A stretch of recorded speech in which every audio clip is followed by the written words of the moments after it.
Hare Rama, Hare Rama, Rama Rama, Hare Hare, Hare Krishna, Hare Krishna, Krishna Krishna, Hare Hare. Please sing Hare Rama, Hare Rama, Rama Rama, Hare Hare, Hare Krishna, Hare Krishna, Krishna Krishna, Hare Hare, Hare Rama, Hare Rama, Rama Rama, Hare Hare, Hare Krishna, Hare Krishna, Krishna Krishna, Hare Hare,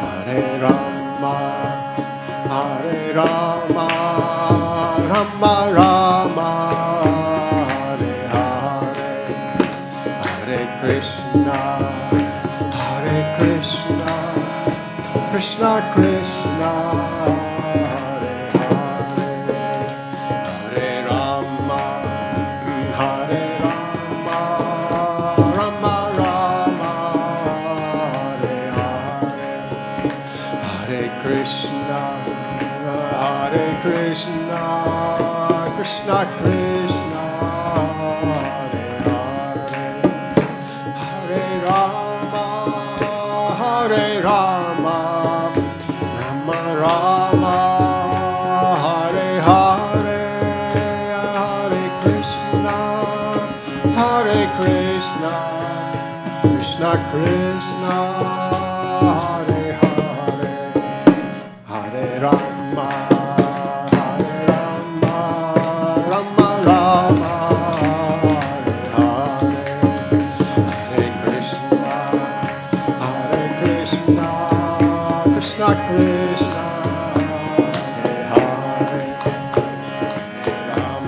Hare Rama, Hare Rama, Rama Rama, Hare Hare, Hare Krishna, Hare Krishna, Krishna Krishna, Hare Hare, Hare Rama, Hare Rama, Rama Rama, Hare Hare, Hare Krishna, Hare Krishna, Krishna Krishna, Hare Hare, Hare Rama, Hare Rama, Rama Rama, Hare Hare, Hare Krishna, Hare Krishna, Krishna Krishna, Hare Hare, Hare Rama, Hare Rama, Rama Rama, Hare Hare, Hare Krishna, Hare Krishna, Krishna Krishna, Hare Hare.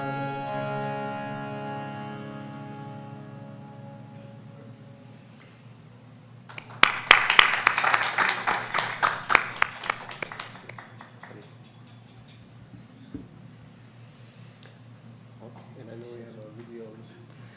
Yeah, some song or something. Yeah. After your song. Can I also play the video at the end? Yeah. Do a few questions and then another song. Something like that, we can do that song, okay? Okay, Yeah. I just have to go change the camera in between. Yeah, later, not Okay, now. later.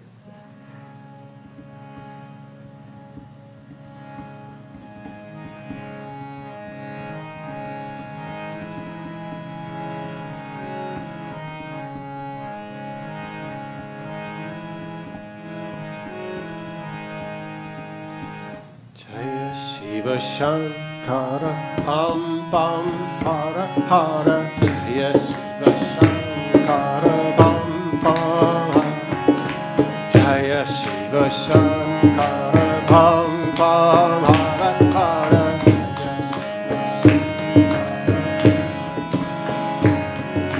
Hara hara, hara hara, hara bol hare. Hara hara, Shiva Shiva Shiva Shiva Shiva Adi Sundara. Shiva Shiva Shiva Shiva Shiva Adi Sundara. Hara Hara Hara Hara Hara Adi Sundara. Hara Hara Hara Hara. Hey Parameshwara Daya Karo. Hey Parameshwara. Hey Parameshwara Daya Karo. Parameshwara. Jaya Shiva Shankara Bam Bam Hara Hara. Bam Bam. Jaya Shiva Shankara Bam Bam Hara Hara. Bam Bam. Hara Hara Hara Hara Hara Bol Hare. Hara Hara Hara Hara Hara Bol Hare. Shiva Shiva Shiva Shiva Shiva Adi Sundara. Shiva Shiva Shiva Adi Sundara. Hara Hara Hara Hara Hara Adi Sundara. Hara Hara Hara Adi Sundara. Hey Parameshwara Daya Karo. Hey Parameshwara Daya Karo. Hey Parameshwara Daya Karo. Hey Parameshwara Daya Karo. Jaya Shiva Shankara Bam Bam Hara Hara. Jaya Shiva Shankara. Jaya Shiva Shankara Bam Bam Hara Hara. Jaya Shiva Shankara Bam Bam. Jaya Shiva Shankara Bam Bam Hara Hara. Jaya Shiva Shankara. Hara Hara Hara Hara Hara Bol Hare. Hara Hara Hara Hara. Shiva Shiva Shiva Shiva Shiva Adi Sundara. Shiva Shiva Shiva Shiva. Hara Hara Hara Hara Hara Adi Sundara. Hara Hara Hara Hara. Hey Parameshwara Daya Karo. Hey Parameshwara. Hey Parameshwara Daya Karo. Hey. Hey Parameshwara Daya Karo. Hey Parameshwara Daya Karo. I think we need to point that away from the speaker. Boom. Maybe that one over there.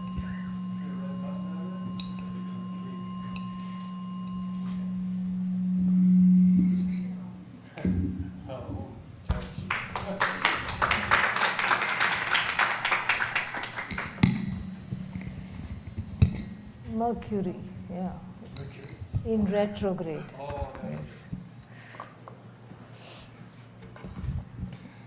Thank you.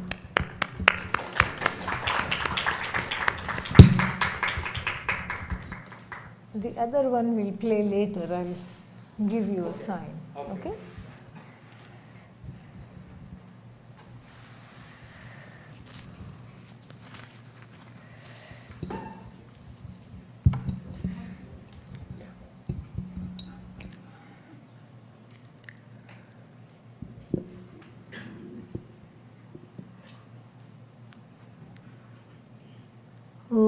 Sahana Vavatu Sahanau Bhunaktu Sahaviryam Karavavahai Tejasvinavadhitamastu ma vidvishavahai.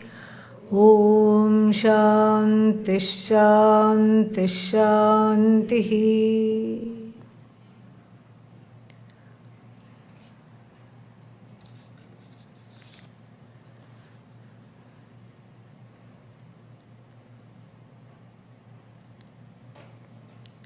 In the morning class, we talked about how we cannot know the Atma through the senses, through the mind or logical inference. I am wondering, how does that reconcile or compare with the neti methodology of negating non-Atma entities to know the Atma? Yeah, I mean that's a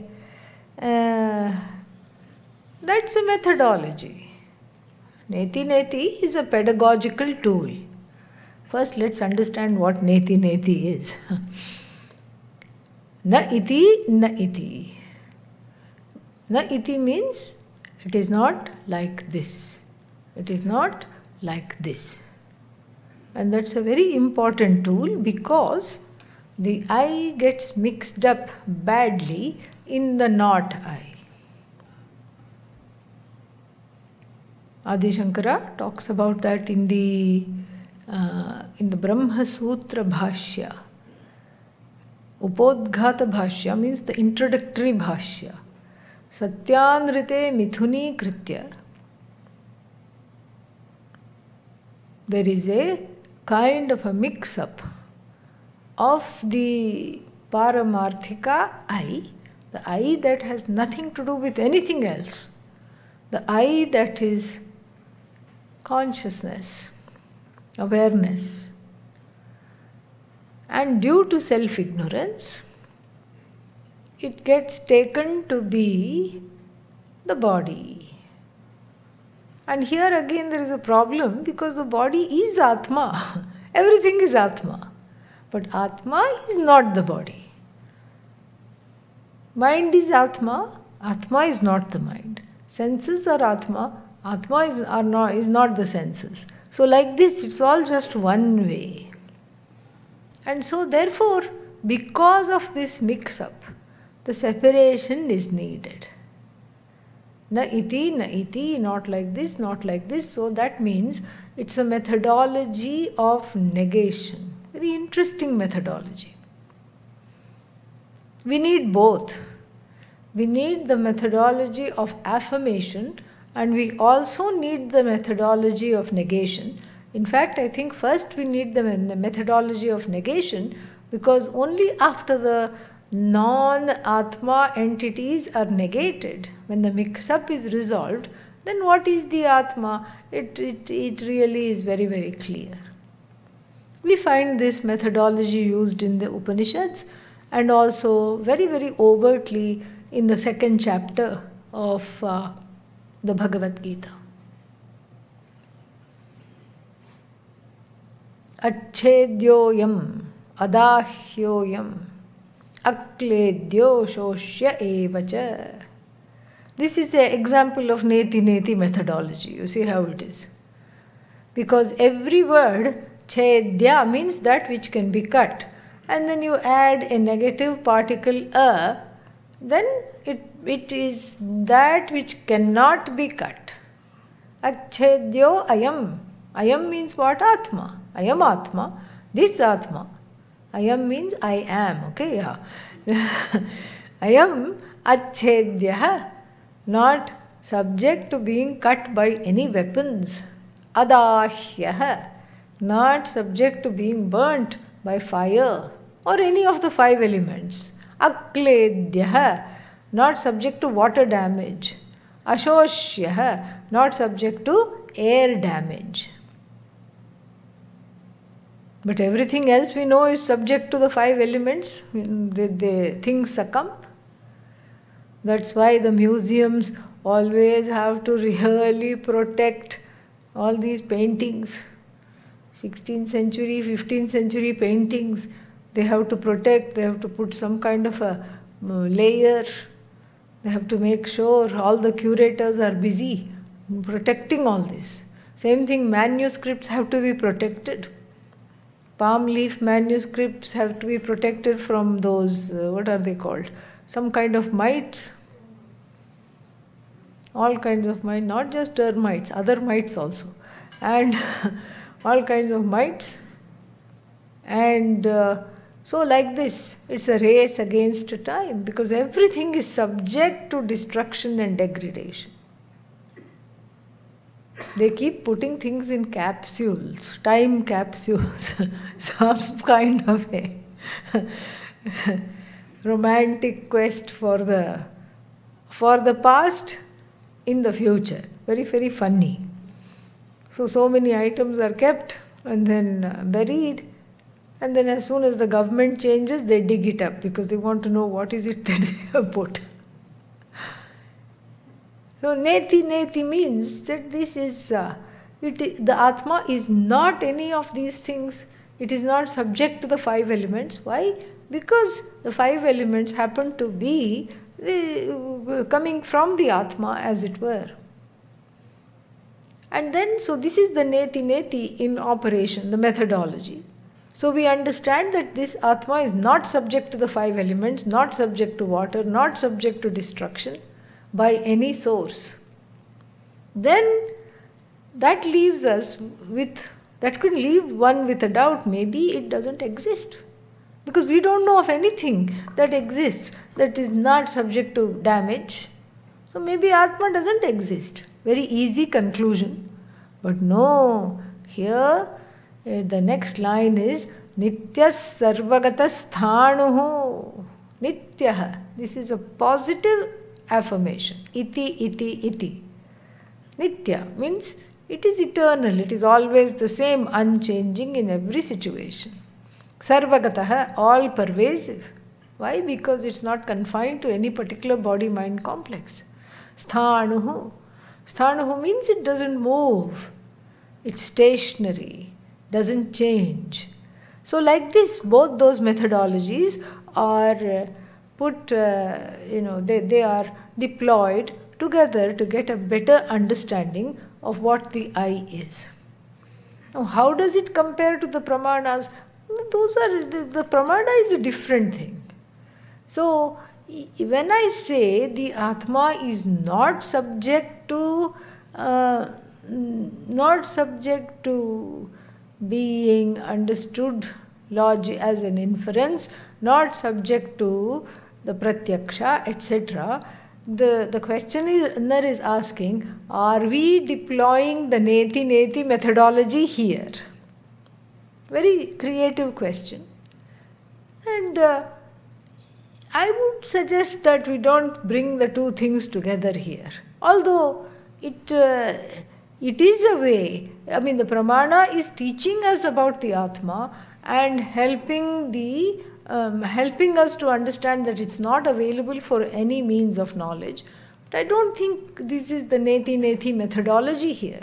There it is, here it's just pointing a fact that it is not subject to any means of knowledge as we know it. It is itself, Vedanta Shastra itself is a means of knowledge that has to be deployed. So better to keep the two separately. Okay? Yeah. Then,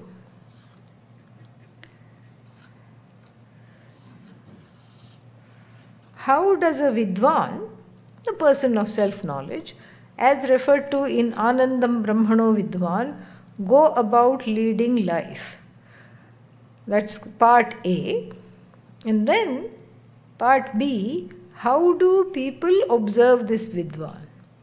So 2 parts. How does the Vidwan go about leading the life? Just like you lead the life. Same. You are hungry, what do? Eat. And you are thirsty, you find something to drink. Vidwan also same thing. There is some kind of a spiritual romanticism around this person of self-knowledge. Even Arjuna had that in the Bhagavad Gita. And despite Arjuna asking that question, still it takes some time for that spiritual romanticism surrounding the jnani to go. Everybody has an idea, some idea or the other, of what a jnani should look like, even though it's nothing to do with looks. In the Brihadaranyaka Upanishad, there is a Vedanta teacher that most of the people in the world would have run away from. He is living somewhere in the forest. And this king was there, Janashruti by name. And this Janashruti wanted the best Vedanta teacher in the world. Kings feel like that. They feel like they can bring anybody to the palace and they can hire anybody and they can get taught. And so he deployed some ministers, sent them to the north, west, east, south and scour the lands. Bring me a Vidwan. And everybody, all the teachers who were there, that the soldiers and the minister could catch a hold of, they all said, we are not qualified, we are not the best. Very humbly they said. Why are you not the best? Because we do not know what the sage Raikwa knows. Who is this Raikwa? Oh, he is somewhere there in the forest. We don't know what he knows. And they also added that Raikwa is not going to come to the palace. The king will have to go there. This catch and kill and bring mentality even goes to, extends to gurus and teachers, You catch a guru, bring a guru. And so Janashruti said, okay. First, they couldn't find his GPS coordinates. They really had to look for him in the forest. High and low, they had to search, thirsty, hungry, and then they found finally him sitting under a broken down chariot, full of some kind of a sad skin disease. And he was busy scratching himself and picking out scabs. And such a person, most people would run away from. Because our idea of a jnani, generally, our means like the masses. The masses the kinds of people the masses tend to follow is not like Raikwa. We really have to give kudos to the king who was not disgusted and actually managed to ask for the knowledge. And so like this, there is no way the Vidwan has, there is not particular look of the Vidwan or the behavior of the Vidwan. In fact, many times, and that leads me to the second part of the question, many times one doesn't even know that there is a Vidwan. That I am in the company of a person of knowledge is not known at all. Why? First is, it's only a Vidwan that can recognize another Vidwan. So somebody who is avidwan, not a Vidwan, cannot recognize the Vidwan, reason number one. Reason number two, if the Vidwan is really a Vidwan, the Vidwan doesn't have some kind of a, what's that called? A little badge. I have self-knowledge. So somebody who has self-knowledge is not going to advertise it. Why? For whom? Oh, so that I can feel proud. Well, you don't need to feel proud. If one has self-knowledge, there is no need to feel proud. One is already fulfilled and contented. There is no need for any kind of pride. Now I want to tell a few other people. Why? So that they notice me and they treat me nicely. There again shows a certain lack. The Vidwan doesn't have any lack, and therefore there is no pressure to come out and say, hey everybody, I have self-knowledge. So the Vidwan will be really quiet, chup about it. And the Avidwan doesn't know this is Vidwan. And so many times people don't know. Who is a Vidwan? People don't know. They just move around quietly, and if they are asked to teach or if they are asked a question, then they talk. Otherwise, they just go about their life. You want to discuss the weather with them, they will discuss the weather. But you will never know whether they are a jnani or not. This is how it is. And the Upanishad also, in giving the criteria for selecting the teacher, how to select a teacher, because this is a problem. Who to go to for knowledge? The Upanishads gives the first criteria, choose a Shrotriya. At least that you can tell, it is discernible. Shrotriya means the one who has studied in a proper lineage that does not distort the message of the Upanishads, that does not make the sentence Tattvamasi into Atatvamasi, meaning you are not Brahman. There are people who teach like this. Sa Atma Tattvamasi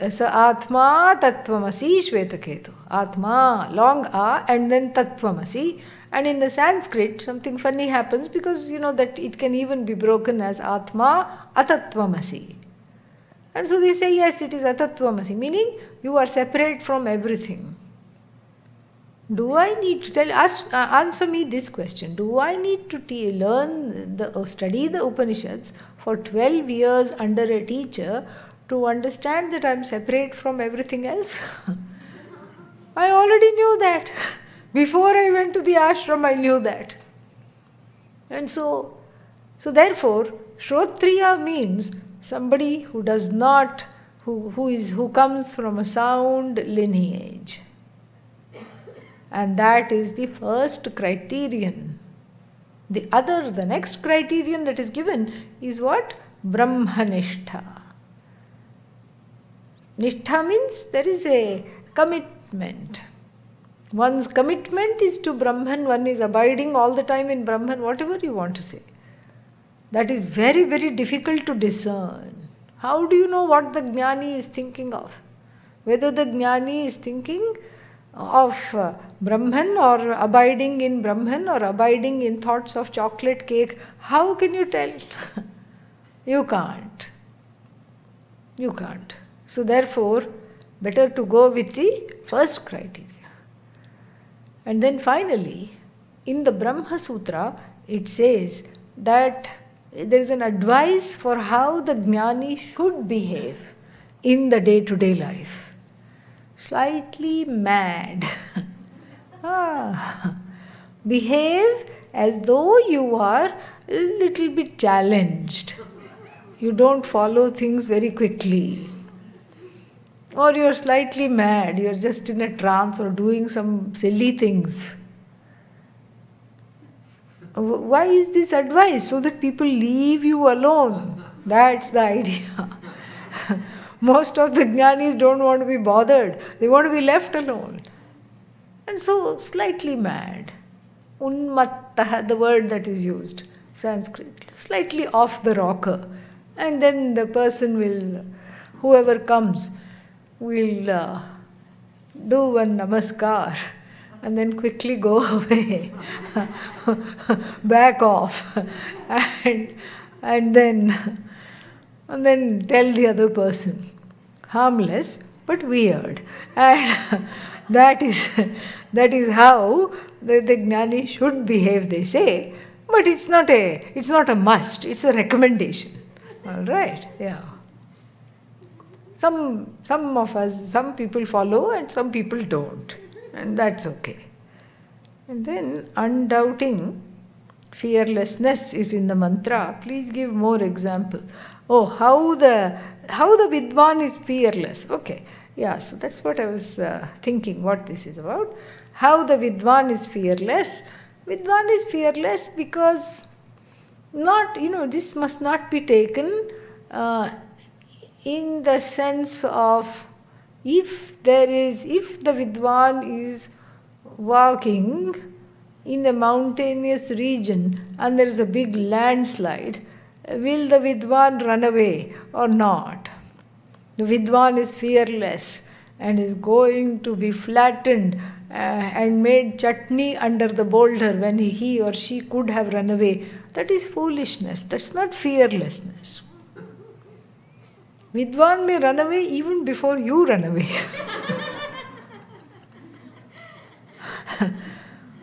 That does not make them not a Vidwan or not fearless. But then, don't you know that the landslide is what? Vyavaharika. Vyavaharika means the empirical reality. And shouldn't the Vidwan be in the Paramarthika all the time? How did the person get into this Vyavaharika? And then like this, if you ask the question, shouldn't they be not running because they are so much in one with the whole, etc.? So isn't the landslide, in other words, mithya, meaning it's a dependent reality, it's an empirical reality, it's not the absolute reality. If you were to ask the Vidwan, isn't the landslide mithya, they will say, who said running was satyam? Running is also mithya. Mithya landslide, mithya running, mithya hunger, mithya food. We haven't seen mithya, we will do that. But it's just empirical reality, dependent reality. This is what it is. So, fearlessness must not be confused for foolishness. Fearless meaning one is not shaken emotionally by any challenges that come. That is what it is. And challenges will come. After all, it's a body. The Vidwan is also in a body, an aging body, a body that is subject to disease, etc., etc. And then, there's all these new age, psychological, so many things that we read. And the cause of disease is stress. The cause of high blood pressure, hypertension is stress. And then Vidwan has hypertension. So that means Vidwan is stressed. This is only a certain extent it goes. No matter how well you take care of the body, it's going to fall apart. It's just like the car. No matter how well you take care of it, it's going to fall apart. Why? Because of karma. Okay? Yeah. If it's car trouble, you call it karma. Otherwise, it is karma. It falls apart. Anything that's put together falls apart. Yes, that doesn't mean you don't maintain it. You do whatever you want. You ingest all the berries in the world.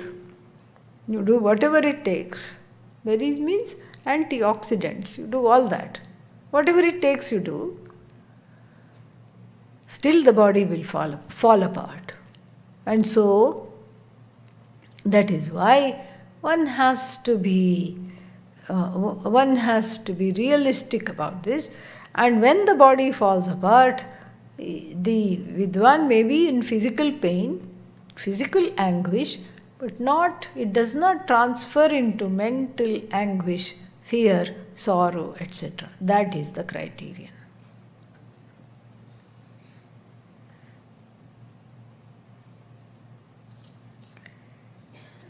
How did we gain this wrongful identification with the body, mind, to take it as I and instead of just my body? Is it by past births? No. It is, as I explained, it is because when something is a little bit known and is not fully known, it becomes a cause for mistake. What is the example we saw? Rope snake. The rope is lying in the ground. Rope is, we cannot say it's an unseen rope. On an unseen rope you cannot project anything. Snake or anything you cannot project because it's not seen. On an unknown rope you cannot project the snake. And likewise the snake cannot be projected on a known rope. When you know it as rope, where will the snake come from? So when does the snake happen? When it is twilight. The snake projection happens, the rope turns into the snake when it is twilight and when it is not fully visible. A partially known rope, just as a partially known rope lends itself to be seen or to become a snake, so too a partially known I lends itself to various identifications that are all wrong. Because I know I am, I can never deny myself. I am, aham asmi, aham, I know. I can never deny myself. But then don't ask the next question, what are you? Who are you? Then all the woes of the world will come. Nobody loves me. I don't know who I am. I am lost. Save me. All these things will come. So it's a very logical reason. This is why there is a mistake. And this is a multi-part question. Okay, yeah. Then, I answered 2 before 1. Okay, doesn't matter. Then, is there any human being who is so brilliant or extraordinary that they are born and enlightened, given in the Shastras, or does every person has self-ignorance by birth? Possible to be born enlightened. Rare, very rare. Because the cause of birth is self-ignorance. But, karma being karma, gahana karmano gatihi, Bhagavad Gita says that the ways of karma can never be predicted. Very dense. Gahana means dense, very deep, very profound, very dense. So it is possible, let us take a scenario that there is a jnani, but there is, who dies away, drops the body, but there is something called, there is a strange concept called Shishta Prarabdha. Prarabdha means the karma that one came with. But then sometimes there is Shishta Prarabdha. Shishta Prarabdha means a little bit of a residual Prarabdha karma because of which the death took place very quickly.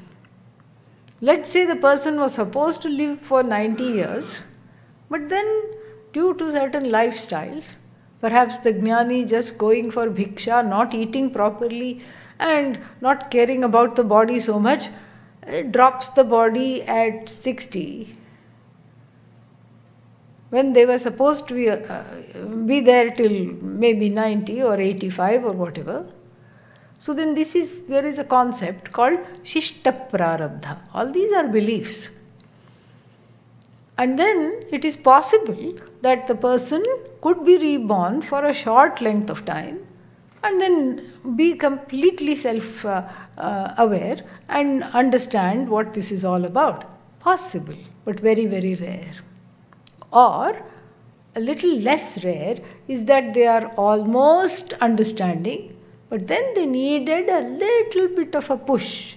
Some vagueness was there, some doubt was there, some doubts were there, and that is what they needed to overcome. One example that comes to mind is Ashtavakra, the sage that was born with 8 bends in the body. The mother was a Vedanta student. and during her pregnancy attended a few classes, was attending classes. The baby was also listening. And then the Vedanta teacher would give quizzes in the class and ask questions. And each time the mother gave the wrong answer, the baby shuddered and got some kind of a deformity. That is one of the beliefs. First, the baby tried to kick the mother.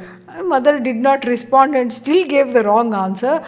And then the baby was like, I can't believe you're doing this. So therefore, he was born nearly, quote unquote, enlightened, but with 8 bends, 8 kinds of deformities in his body. Wrote one book also, Ashtavakra Gita. Good luck reading it, okay? Yeah. Intense Vedanta.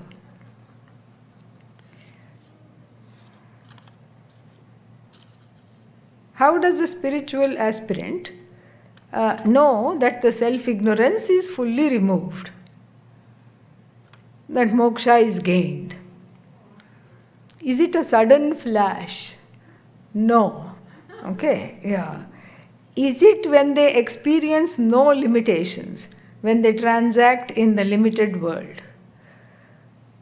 Are they able to say, Hi Brahman, to God? What is the criterion given in Vedanta for a Jivan Mukta? Okay? You can say Hi Brahman, no problem. It's just like you're telling yourself hello. That's all.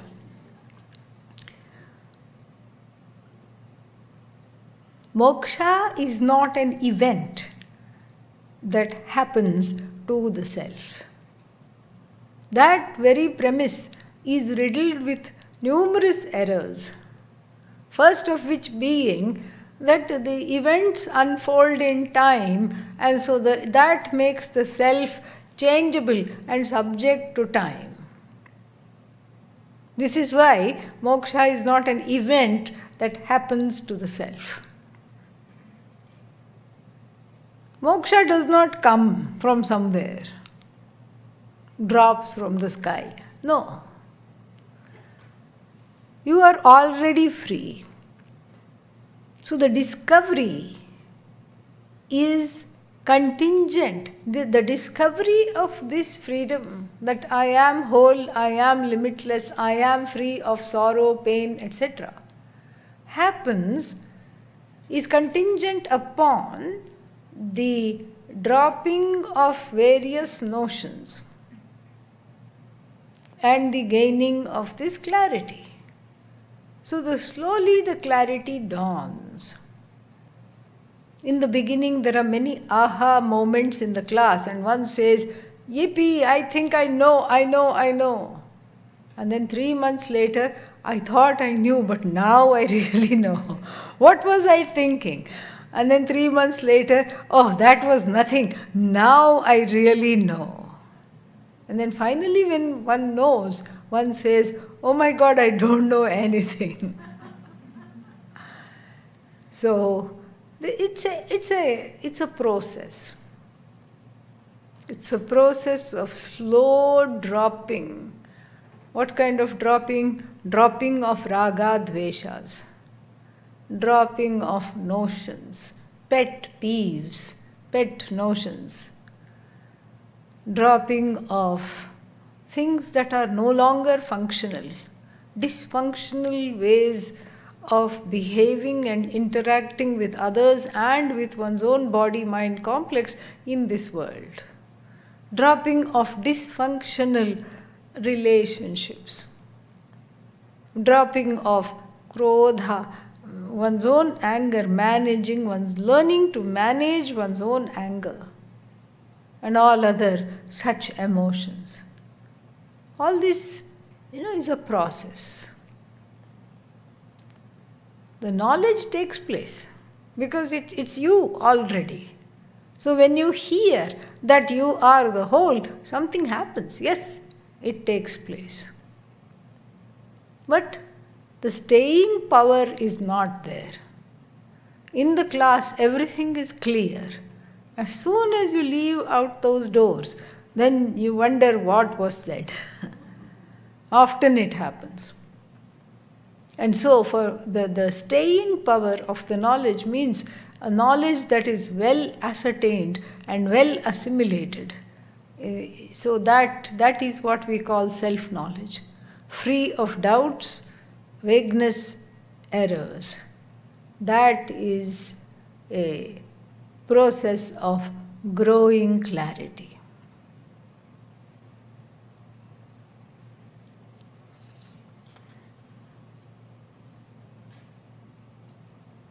Yeah, that is what it is. So when they transact the limited world, they don't, they are not phased.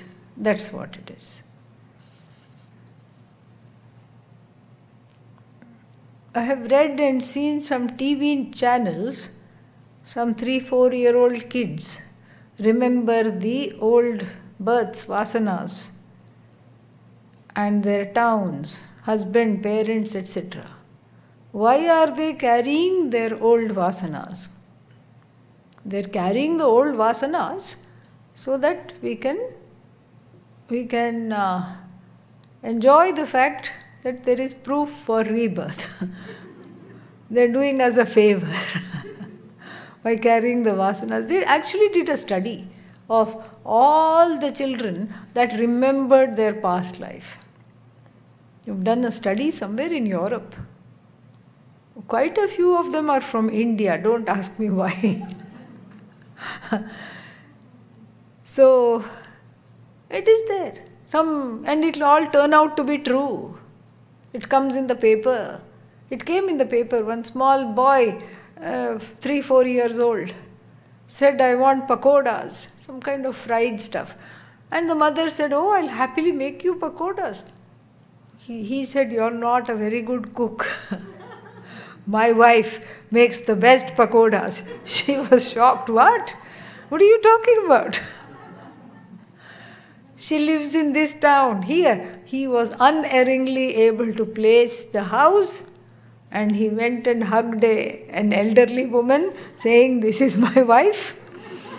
And he knew all the intimate details of the house, where they keep the money, where they keep sugar and flour and everything. He knew everything. And then they had pakodas, of course, because that's what they had come for. And then they made a pact. We are never going to repeat this visit again. It was discombobulating for that family. It was discombobulating for this family. Usually, what is the future of those kids? They forget. Yeah.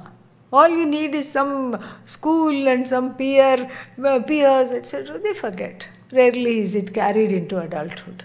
They don't remember. Or even if they remember, it's a vague memory.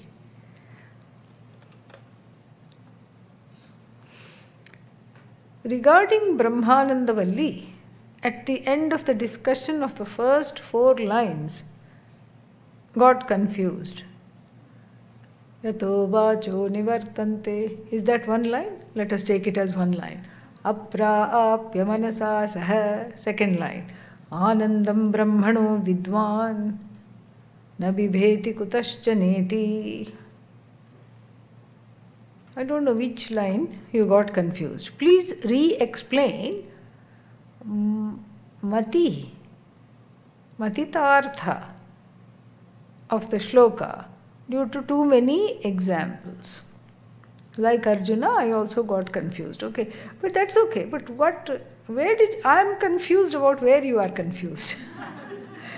So if you explain where you are confused, I can explain. I can talk about that. Which point is not clear? Whose question is this?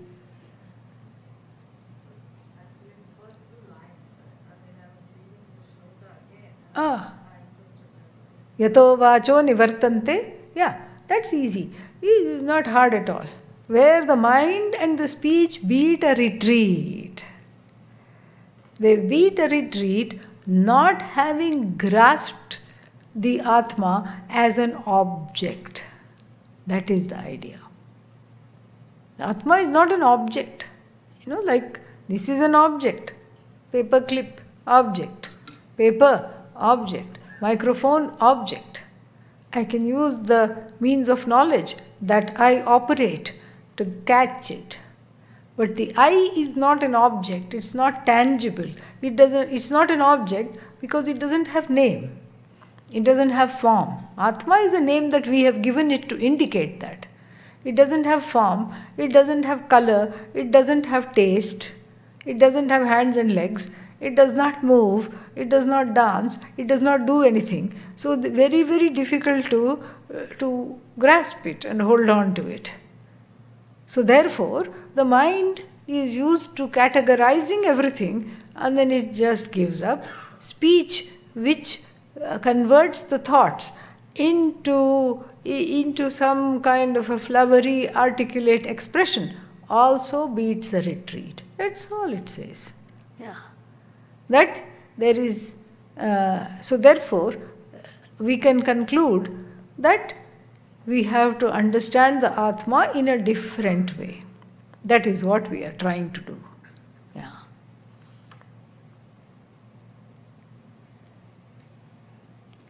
Then, in Bhagavad Gita 3:33, Sadrisham Cheshtate Swasyaha, it is said that even Jnanis act according to their nature. In worldly transactions, to what extent should one push in the execution of one's duties?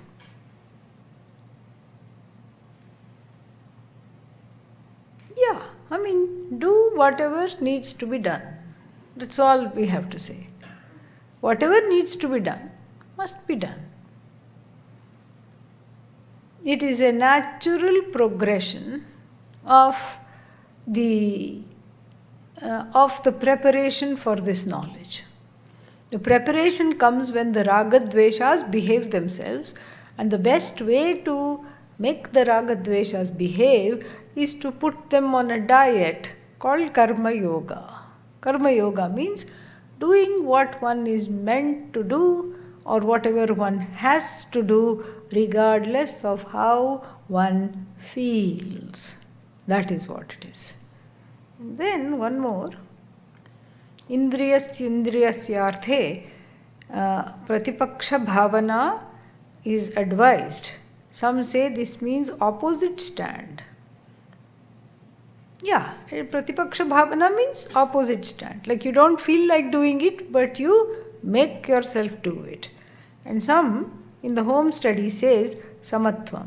They are not contradictory. Samatvam means equanimity, equilibrium, etc. So you can have equilibrium, and then pratipaksha bhavana means you feel a certain way. You feel like hitting the person in front of you. And that's a definite feeling you recognize. The hand already is in the form of a fist, ready. But you don't do that. You take the opposite stance, pratipaksha bhavana, like that. And so that's not contradictory to doing what one has to do or having equanimity. They are the same. Equanimity is yoga. That is one of the definitions of yoga. Samatvam yoga, yogaha uchyate. Samatvam means equanimity not in action, but in receiving the results of action. If you don't go all the way really high, and then when things go your way, then they will not be very long or hard to fall. So, in times of distress and in times when things are going very well, there is a kind of an equanimity that is cultivated. And this is a precursor for the knowledge. We learn from the Upanishad that many of the gurus and rishis were family holders. Yet it seems today that the gurus are mostly swamis. Therefore, it feels like in order to have the knowledge of the self, one has to become a renunciate as well. Well, not necessarily. There are many people who, we have the parampara of grihasthas and the sannyasis. It's very interesting. And between the two kinds of lineages or lifestyles, there is a silent fight. Each one thinks the other one is redundant. So we have Vyasa. Vyasa was a family man. Vyasa was married and everything. And then we have Vyasa's son Shuka, who left home at 5 years old, who didn't speak. And then finally the only thing he said when the child said when he spoke was, "Bye mom, bye dad." What? You need us. You're just 5. He said, "I don't think I need you." Okay. Let us rephrase that. We need you. Don't go. He still left. He said, I'll give you a boon. A 5-year-old giving his own parents a boon. I'll give you a boon. Whenever you think of me, I'll just fly by. And he used to often take the form of a parrot. That's why he was called Shuka. And in the Mundakopanishad, it's a total grihastha parampara. You see the whole lineage being listed in the beginning. Brahma devanam pratamas sambhabhuva. So Brahmaji was there. He had this knowledge. He was Bhagavan, manifestation of Bhagavan. Atharvaya jyeshta putraya praha. He gave to his son, his eldest son. What did he give to his eldest son? Brahmavidyam, Varishtham. The most sacred of and the most exalted knowledge he gave to his son. Then Atharva gave it to somebody else and then finally we have the protagonist, the student in the Upanishad, who is what? Shaunaka. And he is also described as a householder. Why? Because we have a word that describes him. Shaunako havai mahashalah. Mahan shala yasya. So the one who has a huge hall. Sannyasi will not have a huge hall. So, not H-A-U-L, okay? Yeah. Hall, H-A-L-L. So sannyasi will not have a huge building. And sannyasi will not be feeding the people. Sannyasi will be going there in the huge hall for the food. Okay? It's completely opposite. And so there is a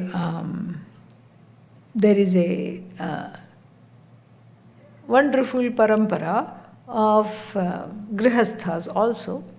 And even in India, I don't know about other places, lot of people who are householders gain this knowledge or they study and they teach. While writing the commentary to the Mundakopanishad, especially this particular beginning part that I talked about, Adi Shankara gives a little caveat. He says, please do not think that renunciation has no place in one's life after reading this whole Grihastha Parampara. He says that. Because Adi Shankara talks sannyasa at every drop, in every page, wherever he can say the word sannyasa, he brings it in. And in fact, the academics who have studied Adi Shankara, they all say that he is very much for sannyasa. He has a pro-sannyasa bias. which may be true. But it is also true that in order to gain this knowledge, one has to have, if not actual renunciation, a mindset of a renunciant. That is what one has to cultivate. Regardless of whether one is married or having children or is a grandmother or a grandfather, that doesn't matter. The mindset should be that of a renunciate.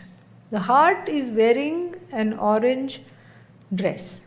That is what it is. And that is the idea behind sannyasa. It's not that all gurus are sannyasis. They need not be. Many examples of non-sannyasis. Many examples of sannyasis also.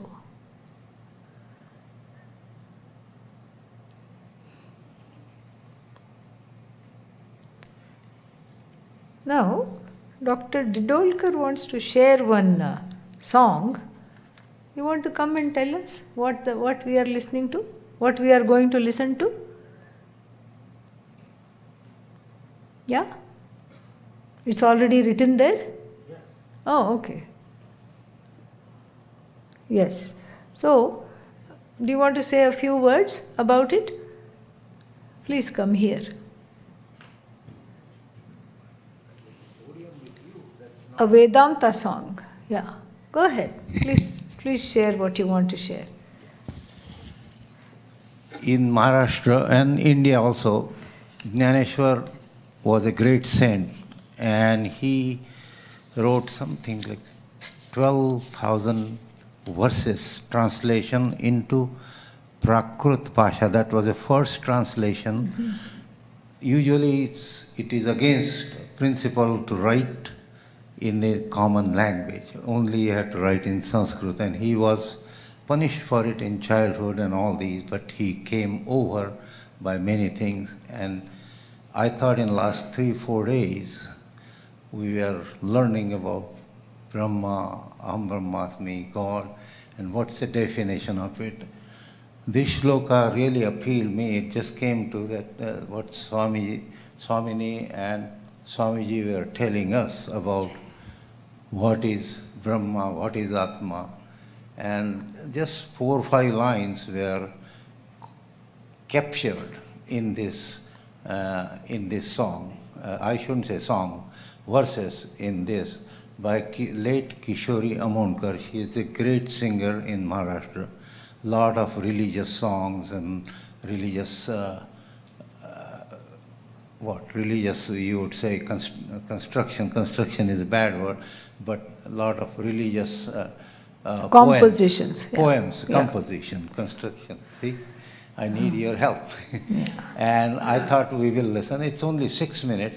There is English version, but those who remember Gita, it would be chapter 18 and 55th shloka. Thank you. All yours. Thank you, son. Thank you.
Akshay मी अक्षर अपूर्व मी अपार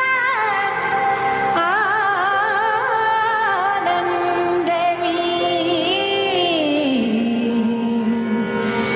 जाने अजर मी अजर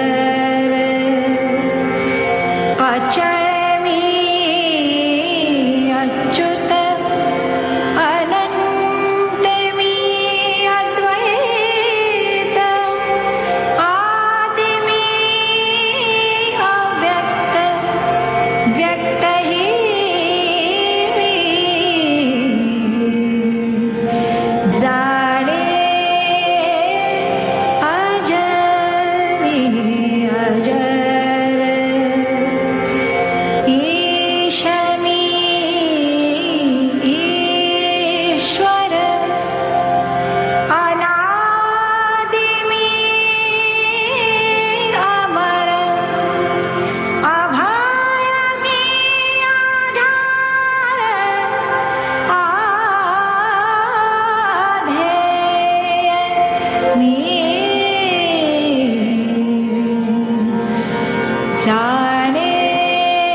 सदोदित सहज मी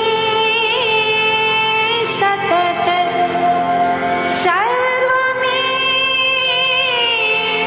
सर्वगत सर्वातीत मी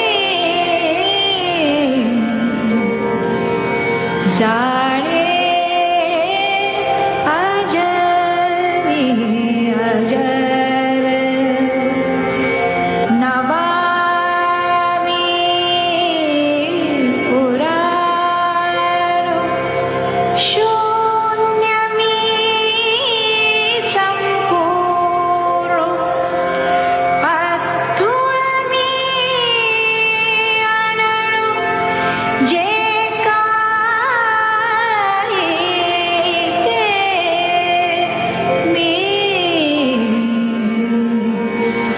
जाने अजर मी अजर अक्रिय मी एक असंग मी अशोक व्याप्य मी व्यापक पुरुषोत्तम मी जाणे अजर मी अजर अशक्त मी अश्रोत अरूप मी अगोत्र सम मी स्वतंत्र ब्रह्म मी पर जाणे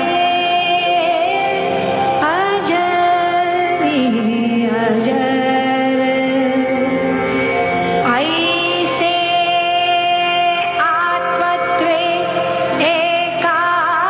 एकामाते या भक्ति जाने निरुते आणि या बोधा जाणले तेही मीची जाणे जाणे अजर मी अजर अक्षय मी अक्षर